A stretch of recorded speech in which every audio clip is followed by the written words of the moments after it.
бастаушыны сыйлап аламыз. Оның қолында сақина болады. Ол білдіртпей, бәрін қолдарыңызды осылай істеп ұстап отырасыздар. Бәріне осылай қолдарыңызды салып отырып, білдіртпей біреуіне салып кетемін. Дәл сол кезде мен сақина шық дегенде, сақина қолына салған қыз қашып шығу керек. Егер сіз сол қыздің қолына сақина түскен байқасаңыз, сіз сол қызды ұстап шығармай қалуға мүмкіндік бермейсіз шығуына. Егер ол қыз шығармай қалса, ол қызға штраф бізге өлең айтады, мақал-мәтел айтады, сондай. Енді бұл жерде сіз шығып кетуге ыңғайланып, бір тізеңізді көтеріп, осылай отырасыз бойында. Тез жүгіріп шығып кетуге ыңғайланып.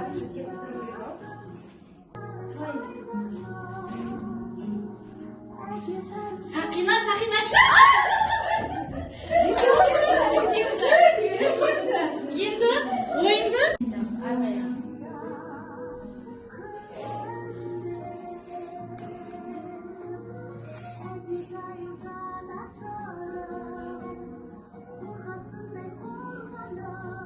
Сақина шық!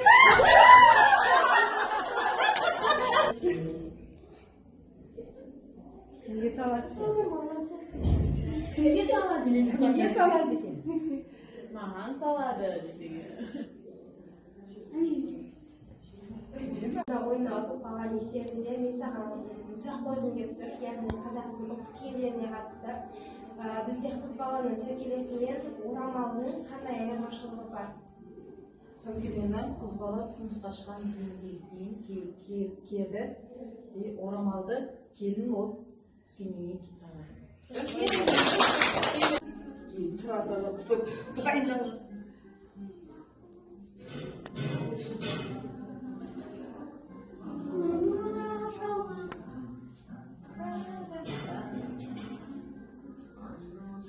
Сақина шық!